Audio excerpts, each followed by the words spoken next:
गवार जिठानी मॉडर्न देवरानी। अर्पिता की शादी राकेश से तय होती है, जो एक सरकारी नौकरी करता था। अरे चाची, अर्पिता इतनी सुंदर, पढ़ी लिखी और मॉडर्न लड़की है, फिर कहाँ आप इसकी शादी ऐसे घर में कर रही हैं? अरे लड़का सरकारी नौकरी करता है, इंजीनियर है, खूब कमाता है, खूब मेहनत की है लड़के ने इस नौकरी के लिए। अर्पिता भी राकेश को पसंद नहीं करती थी, लेकिन पिता ने हाँ कर दिया तो शादी के लिए मन मारकर तैयारी कर रही थी। हाँ माँ, चाची ठीक ही तो कह रही हैं। पता है मेरी सहेलियों के पति कितने मॉडर्न हैं। अरे देख बेटा, तू मॉडर्न है ना, वो पढ़ने लिखने वाला गांव का होनहार लड़का है, तू जैसा रखेगी रहेगा। अब तक कोई उसकी केयर करने वाला नहीं था, है तो सिर्फ एक भाई भाभी, और माँ पिता तो गांव में ही रहते हैं। अर्पिता का मुंह बन जाता है।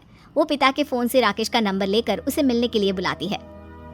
आज तो मैं उसे साफ साफ मना कर दूंगी, मुझे नहीं करनी शादी। शक्ल देखी है, ना कपड़े पहनने का तरीका है ना बोलने का। अर्पिता राकेश से मिलने जाती है। अब क्या हो गया, आपने मुझे अर्जेंट मिलने को बुलाया, सब ठीक तो है ना? हाँ सब ठीक है, पर मैं आपसे कुछ कहना चाहती हूँ। आप ना इस शादी से मना कर दे। राकेश की आंखें अर्पिता की इस बात से लाल हो जाती है। वो रोंदे गले से कहता है, लेकिन शादी की सारी तैयारियां हो गई हैं। मैंने आपके साथ एक अच्छे भविष्य का सपना भी देख लिया है। ऐसा मत करिए प्लीज। माँ पिता के अलावा मैंने किसी को दिल से अपना माना है तो वो आप ही है। देखिए, मुझे आपसे कोई समस्या नहीं है, लेकिन आप मेरे जैसे नहीं हैं। मैं मॉडर्न लड़की और आप। मैं आपसे वादा करता हूँ, जब तक आपके लायक नहीं बन जाता मैं कभी आपसे बीवी का हक नहीं मांगूंगा। अर्पिता राकेश का प्यार देखकर पिघल जाती है और शादी के लिए हाँ कर देती है। दोनों की शादी हो जाती है, लेकिन शादी के बाद राकेश की भाभी, जो कि पूरी देहाती थी। ए राकेश, उठ, जब पानी भर कर ला और तेरी बीवी को बोल के चूल्हा लगा दिया है, रोटी बना ले। क्या है ये सब? और तुम्हारी भाभी इस तरह चिल्ला क्यों रही है? क्या करूं, भाभी ही खाना बनाती है और मुझे पढ़ने के लिए इस घर में रखा, तो मैं घर का सारा काम कर देता हूँ। अब तुम आ गई हो, अपने तरीके से देख लो। ये मकान तो तुम्हारे पापा ने बनवाया था ना, शहर में, ताकि बेटा पढ़ाई कर सके। हाँ, पर भाभी ही पूरे घर में रहती है। ठीक है, देखो अब। अर्पिता बाहर जाती है।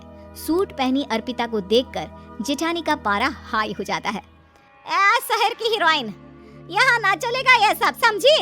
साड़ी पहनो साड़ी। वो नारंगी वाली निकाले हैं तुम्हारे लिए, जिसमें हरे रंग का फूल बना है, और सीधे पहुंचो रसोई में। मेरे आगे नहीं चलेगा ये सूट बूट का नाटक, समझी? देखिए भाभी, आप बड़ी हैं, आपने राकेश की पढ़ाई में मदद की, लेकिन ये मकान इनके पिताजी का है, तो मैं अपना पोर्शन अलग कर रही हूँ। मैं आज से आपके साथ नहीं रहूंगी। जेठानी का तो मानो पारा ही हाई हो जाता है। और ऐसा कैसे नहीं रहेगी? हाँ, और कौन बोला कि राकेश अलग हो जाएगा? वो अपने भाई के बिना नहीं रहता। आज देखिए तो, देखिए कल के आई छोरी क्या बोल रही है। राकेश के साथ बात हो गई है, मैंने ऊपर का हिस्सा राकेश को दे दिया है। उसके अपनी जिंदगी शुरू हो रही है, तो अच्छा है ना कि अब रसोई भी अलग हो जाए। अर्पिता राकेश की ओर फक्र से देखती है कि उसने अर्पिता के लिए स्टैंड लिया। अर्पिता बाजार में जाकर सारा रसोई का सामान ले आती है। पिता के दिए सामान से घर सजाती है और अपने तरीके से पूरे घर की सजावट करती है। शाम को राकेश ऑफिस से आता है। कुर्ता पैजामे में राकेश को देखकर, अरे ये क्या पहना है? भाभी सिलती है ना कुर्ता, मैं सारी कमाई भाभी को ही दे देता हूँ। लेकिन अब ना बीवी को देना होगा, क्योंकि भैया भी अच्छी नौकरी करते हैं। भाभी अपने पति का पैसा संभाले और मैं अपने पति का पैसा संभालूंगी। तभी भाभी आ जाती है। अरे देखो, बहुत हो गया। हाँ, अलग रहने तक तो ठीक था, लेकिन पैसा हम एक फूटी कौड़ी नहीं देंगे। बचपन से तुम्हारे पति को हमने पाला है, उसका हिसाब दो। अच्छा, हिसाब चाहिए? कितना पढ़ी है आप जो आपको हिसाब चाहिए? बड़े भाई हैं उनकी, जिन्होंने उन्हें पढ़ाया लिखाया, वो हिसाब मांगेगी तो जरूर दे दूंगी भाभी। अरे देख, हाँ, अगर तूने पढ़ाई की है तो मैं भी अंगूठा छापना हूँ। अरे 5 की रात तक पूरी पढ़ाई की है, समझे? वैसे भी कल इन लोगों के माँ बाबूजी आ रहे हैं गांव से, वही लोग ठिकाने लगाएंगे तुझे। अगले दिन सास ससुर आते हैं, दोनों बहुत ही सीधे लोग। अच्छा किया जो ऊपर के हिस्से में राकेश की गृहस्थी लगा दी। अब दोनों बेटे अपना अपना देख ले। छोटी बहू कहाँ है? अरे बहुत ही चालाक है माँ जी, ऐसी जबान चलाती है जैसे दर्जी कैंची चलाता है। वैसे बहू तुम भी कम नहीं थी। और सुनाओ। तभी छोटी बहू सास ससुर के पैर छूकर उन लोगों को चाय और नाश्ता देती है। माँ जी, आप थक गई होंगी, मैं खाना लगा देती हूँ, ऊपर आ जाइए चाय पीकर। अरे बस बस, यही रहेंगे वो, क्योंकि बड़ी बहू मैं हूँ। हमेशा से इनके माँ बाबूजी मेरे पास ही आए हैं। चलिए माँ जी, आप ना किचन में खाना बनाइए, मैं जरा बाजार होकर आती हूँ और फिर साथ में खाना खाते हैं। जेठानी बाजार निकल जाती है और सास ससुर बेचारे घर पर अकेले। फिर दोपहर को, माँ जी, मैंने आप सभी के लिए खाना बनाया है। माना मैं छोटी हूँ, लेकिन अच्छा लगेगा अगर आप लोग मेरे साथ रहें। वैसे भी यहाँ है कौन बेटा, चलो ऊपर राकेश के पास ही चलते हैं। सास ससुर दोपहर का खाना खाकर वहीं आराम करने लगते हैं कि जेठानी आ जाती है। अरे वाह, ये तो वही बात हुई ना, कल की आई को पूरा परिवार और हम अकेले के अकेले। भाभी देखिए, परिवार में प्यार से रहा जाता है, ना कि चालाकी से। अम्मा खाना कैसे बनाती, पहले ही गांव से थक कर आई हैं। हाय रे दया, तो मैं का बाजार से ऐस करके आ रही हूँ।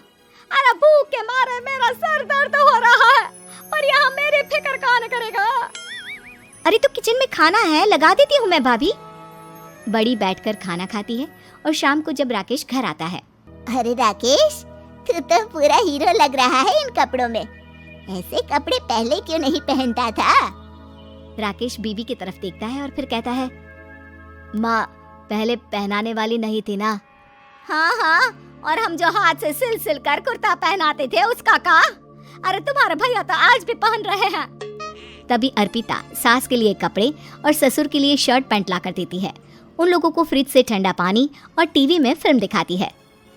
अरे कब से इनको बोल रहे हैं कि फ्रिज वाले आओ, लेकिन ये है कि मानत ही ना है। बहू, अब तो तुम ही समझाओ ससुर जी को।